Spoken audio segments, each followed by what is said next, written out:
Hey guys, and welcome back to my channel. It's Fat and Happy Kid here. In today's video I'm going to replace the clutch slave cylinder in a Fiat 500 2008 model. To get to this area you're going to have to take off the battery and the battery box. It's hidden under there. So to get started, there's a little circlip here. You're going to have to pull that off. You get a little bit of, a thin flathead blade, and you'll just wiggle it up a little bit, and then you'll get some pliers and just pull it straight up, and that'll release this hydraulic line here. Put these little parts in like a little container or something, keep them nice and safe, you don't want to lose them. And the second part, you're going to get the same little pliers,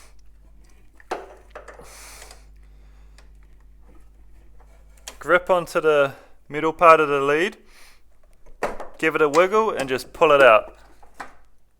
As you can see there, just pulled it straight out. So that will release the hydraulic line there. Then you're going to get, there's two bolts holding it into the side of the clutch there, or side of the gearbox. You want to get the right socket for this two bolts here. Mine's a 13. And yep, just loosen them off.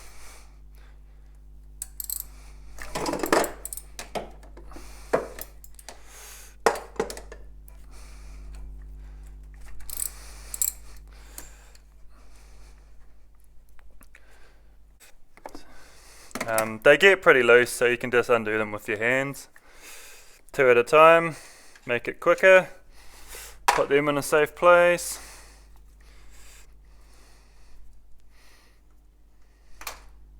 And that's it. That's how you release the old clutch cylinder. It just pops straight out, and just like that, all released. Just be cautious. Make sure you have some rags, or do it with some gloves on.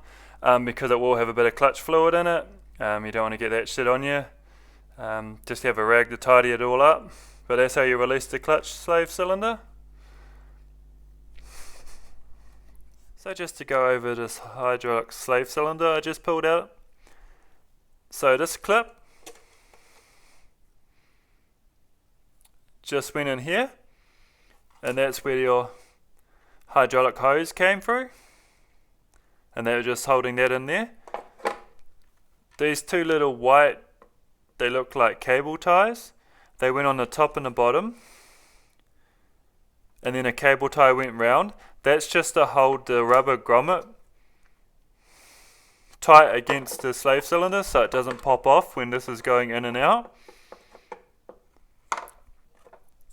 This screw here, this is the release valve. This is how you will pump the fluid through the cylinder and through your lines when you're doing a hydraulic fluid bleed.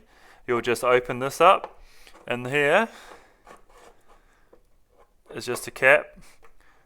This is just covering the nipple, the bleeding nipple. So this is what you'll connect a hose through to a container. You'll bleed, this is a reservoir, you'll bleed it through the lines, you'll put new fluid in, bleed it through the lines, and it'll start coming out here. And when you see all the old fluid come out and then it starts going to the new fluid in your container, that's when you'll shut off the valve and you'll just be pumping the clutch. But that just explains a little bit about the slave cylinder. Obviously these are where it was mounted onto the side of the gearbox there. Yeah, so hopefully this explains a little bit just what you took out. And now just back to getting the new part and putting it back in. Okay, so I've got my new part here. This one came as a little kit. It came with the line and everything. All I want to replace is the slave cylinder itself. So what I'm going to do is I'm going to take off this line, because I don't want to hassle with trying to put the line in and then replacing this connector part on my car and stuff. My one's fine, so I don't need to do it. So all I've got to do is the same process as taking the old one out, is you get your flat blade screwdriver, you pop the little clip that holds the line in place, get under it like that, put your thumb over it so it doesn't ping off, and then you just pop it out just like that. And this should just pull out. Yep, there we go. And that's it, that's ready to go. And so what I want to do, I'm going to make it easy while the part's out of the car, is I'm going to take the dust cap off the bleed nipple, and I'm going to put my little bleeding pipe on it. The easiest way to do this is to boil some water, put the end of your little hose for the fluid to go through into the water, and that'll soften it up, and then that way you can squeeze it onto the bleeding valve quite easily, just like that. So this is nice and soft, it's been in the hot water, and what I want to do, you can see, is just slowly put it on. It'll be nice and soft, so it should just pop on. It's just a matter of just feeding it on a little bit. There we go. See, it just pops on, nice and soft, it's gripping onto it. You want a nice tight connection. So this hose is slightly about a size or half a size smaller than the bleeding nipple, because you want it nice and tight so when the pressure of the fluid's going through, it's not going to blow the hose off. But obviously if it's too small and it's cold, it won't fit on this nipple. So what you want to do, you put the end that you're going to put on the nipple in the hot water for about 5 minutes. It doesn't take very long. It just softens up the silicone hose, and that way it'll give it enough stretch without ruining the hose to slide onto the nipple. And then when it cools down, it'll form a little tight grip on there, and that'll withstand the pressure of the fluid going through the line. So that's all ready, that's all preparation for going in the car. One more thing you're going to do, but we'll pop it in the car first, is this part here. These two little plastic cable ties are holding the cylinder in. This is what goes, the actuator that goes in and out, that engages and disengages your clutch. This is holding it in for now. Once you release them, it's going to push it out. So we're going to put a black cable tie around here, and we're going to put it in place because it'll make it 10 times easier. And then once it's in place, we're going to cut these two, and it's going to push the cylinder into the clutch lever. But I'll explain that later when we're actually fitting it to the car. Okay, so while the part's still out of the car, one last preparation you can do just to make it 10 times easier is for this dust cover here, you put a cable tie around it where it connects to the housing of the slave cylinder.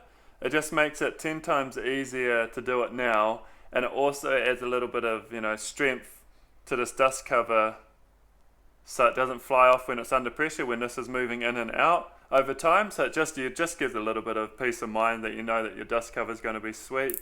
So all you got to do is just go around there, make sure it's going to be out the way, this part, and just do this up as tight as you can. If you can see it better, there we go. Pull it as tight as you can. My hand's a little bit slippery from the oil. And there we go, just like that. Yep. That's all you got to do. Okay, so now that the part's all ready to be installed, I'm gonna pop it in place. I'm gonna do the mounting screws, and the last part before we start bleeding the fluid through is I'm gonna make sure these are cut.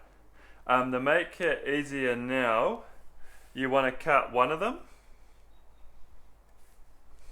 Just cut the lower one, because otherwise it's going to be hard to get scissors in there later on when it's actually mounted.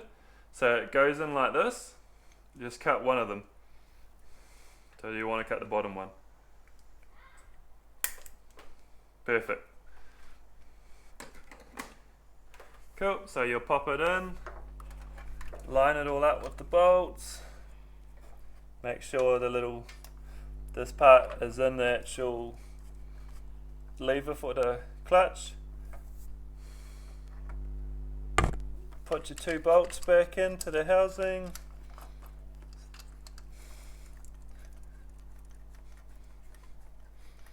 just to secure it in place.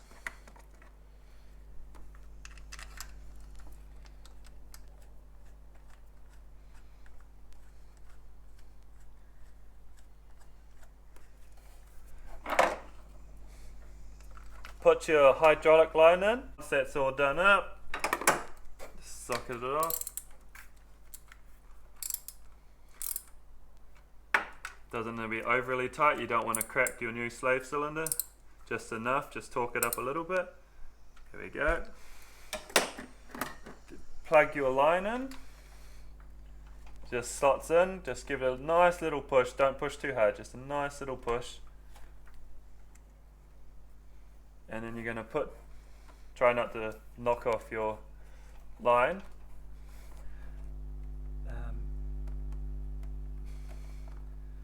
Just going to pop your little pin back into slots here.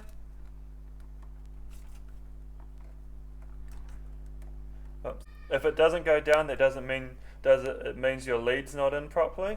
So just push it until this pin goes down, because these little grooves on the side of the plastic and these little grooves on the line, so they're going to line up and then it'll slide through. So it's not quite there. Okay, so I've got my hydraulic line in. If it's a little bit tough to push down with your fingers, this clip, just make sure the line's fully in or the grooves are lined up. And it's still a bit tough to push in, just grab something with a little bit of weight like pliers and just push down on it and it'll pop in. So the next step is, now that this is all in, I cut that last cable tie, that top one I was telling you about. We're going to cut that. So make sure this is lined up. There's a little clutch lever here that this little nozzle goes into, and the piston goes in and out when you push your clutch in. It moves this. So you want to make sure that's all lined up like that, and then you're going to cut this. And what's going to happen is the piston's going to release. Okay, so when you cut this, it'll release the piston and the shaft will go into that little groove, the clutch lever. Alright, so the next step is, once this is all in, connect the other end of that hose that you put on earlier to a container, and we're gonna pump the fluid through and then pressurize the clutch system. Hydraulic system. Yeah. You're going to need an Allen key to release the valve here, and you just undo it a little bit, maybe half a turn to a full turn, just enough so the fluid can come through the line and into this line. So yep, so I've just undone it now. That's all you got to do, just a half turn. Clear this reservoir of the old fluid. So we'll need I do it with some paper towels. You can do it with like a little syringe that you squeeze and it pulls it in, but I don't have a syringe, so I'm just going to clear it with a paper towel and get that nice and clean. One of the methods, I've just got the old bench wiping blue towel initially, just to get most of the stuff out. I'm just going to pop it in there, and it's just going to act like a sponge, and it's just going to soak all that stuff up. Oh. Just keep switching it around.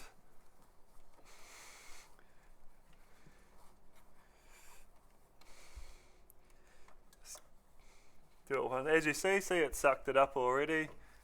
Nice and easy.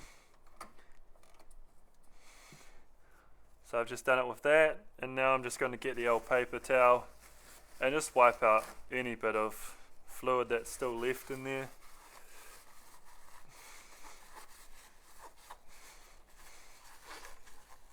Just stuff it right in there. It works a little bit better because you can get right in there. And then you just pull it out, make sure there's no paper towel left in there.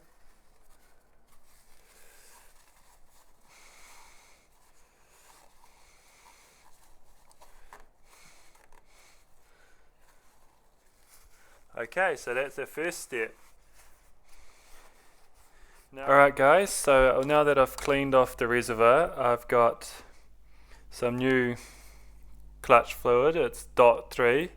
The The way you can tell what fluid to get is the lid will have writing on it, and it'll tell you, you can't see it here, but if you see it in real life, it'll tell you like .3 or .4 brake and clutch fluid. This one's .3. So what you want to do is you want to fill this up with the new stuff.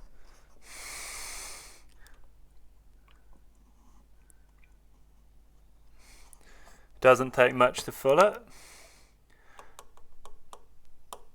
You're going to take the funnel out so you can see how much fluid you've got. So to bleed your system, what you're going to do is you're going to find the reservoir, you're going to fill it up with the correct brake and clutch fluid. Make sure it's filled up to the top. You're going to get someone inside the car to pump the clutch pedal, and that's going to pump the fluid through the lines. And when you start seeing the fluid that you've put in there come through this line and into the container, that means the fluid's all going through the line. It's got to be coming through without any air bubbles, that way you know you've got no air bubbles. Once there's no air bubbles coming through, then you do one last push, but you hold the clutch to the floor, and while the fluid is coming through the line, you shut off the valve, and that makes sure there's no air being trapped in the system. Always be mindful that the reservoir has got fluid in it, because once the fluid goes and you keep pumping, you're going to start sucking air through your system. So the reservoir's always got to be having fluid in there while you're pumping it through. So I've had my partner pump the clutch pedal a couple of times and the fluid has come through the line, the clear line that I can see.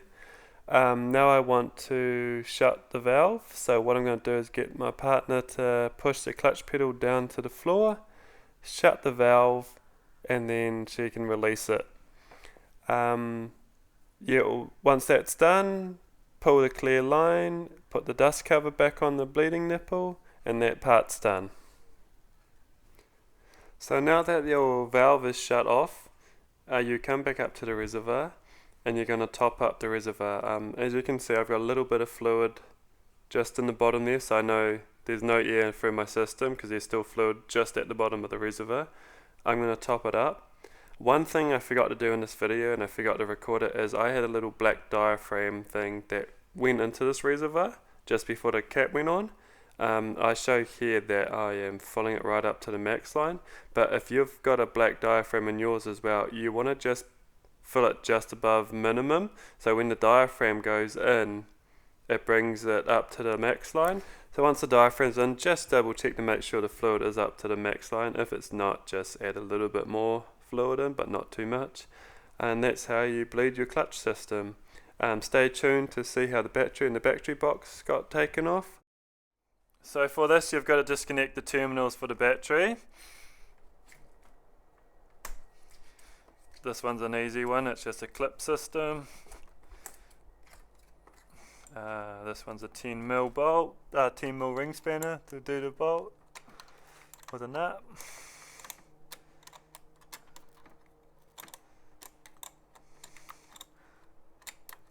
Cool, I've pre-loosened everything to make the video quicker.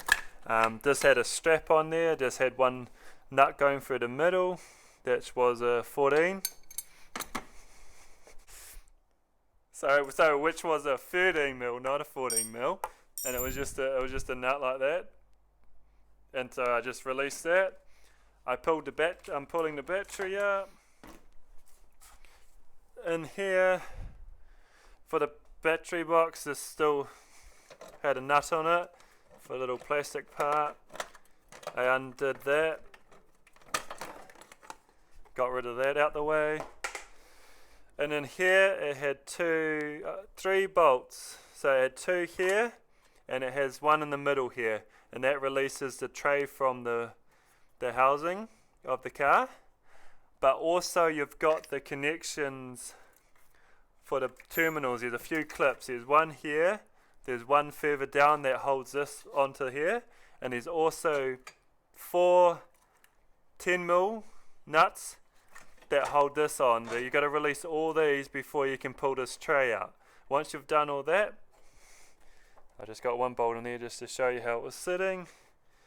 I've just pre-loosened this, make it quicker. So yeah, this just comes out.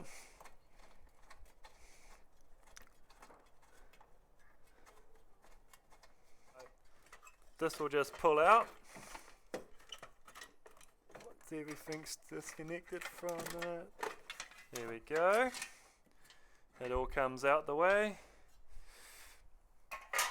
And now, if you can see, and shortly, this is the area we need to work on. So that's how you take your battery and the battery box out. If you made it this far in the video, thank you so much for watching. It's the same process in reverse for putting it all back in. Till the next video, bye for now.